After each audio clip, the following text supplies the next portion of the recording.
Okay, so ito na yung continuation ng ating logbook.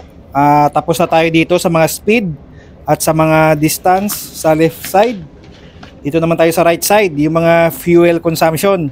Okay, pagpalagay natin, ito yung ROB natin kahapon ng noon sa MGO, 70 metric tons.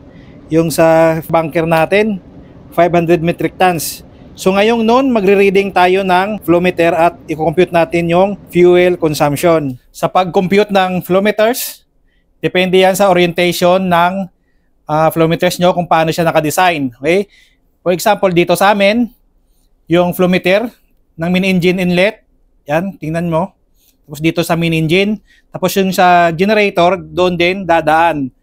Yung inlet niya, dadaan ng generator, ito yung flow meter outlet ng generator.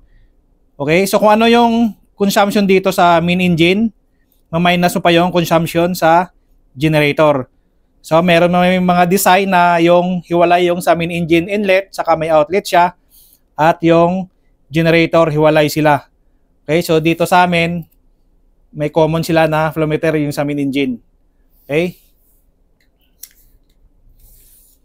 So sa pag-compute ng flow meter, ito lang yung formula natin. Okay, yung fuel consumption, FOC is equal to present minus previous divided by 1,000 times corrected specific gravity. Okay?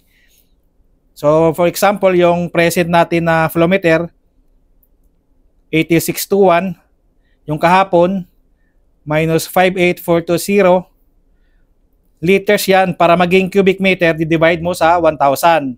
Okay? Tapos, cubic meter yan, para maging metric tons, multiply mo sa specific gravity, 0.90, yung corrected na SG. Okay? So, minus 22,201 divided by 1,000 times 0.90 equals 20.0 metric tons. Okay? Yan yung flow meter natin dito sa main engine. Pero hindi pa yan yung consumption ng main engine natin dahil mayroon pa ang generator. Okay, sa generator, so pag-compute ng formula ng generator, same lang din, no? Yung inlet present niya, minus in, previous, minus out present, minus out, previous. Divided by 1,000, tapos multiply by specific gravity. Okay, so minus lang natin yan. Ito yung mga flow meter na data natin. 3879 minus 28779 divided by 1,000. Ang sagot niya is 2.1 cubic meter. Para maging metric tons, i-times natin sa corrected specific gravity, 0.90. So yung sagot natin, 1.9 metric tons yung consumption natin ng DG. So, 20 metric tons. Ito yun.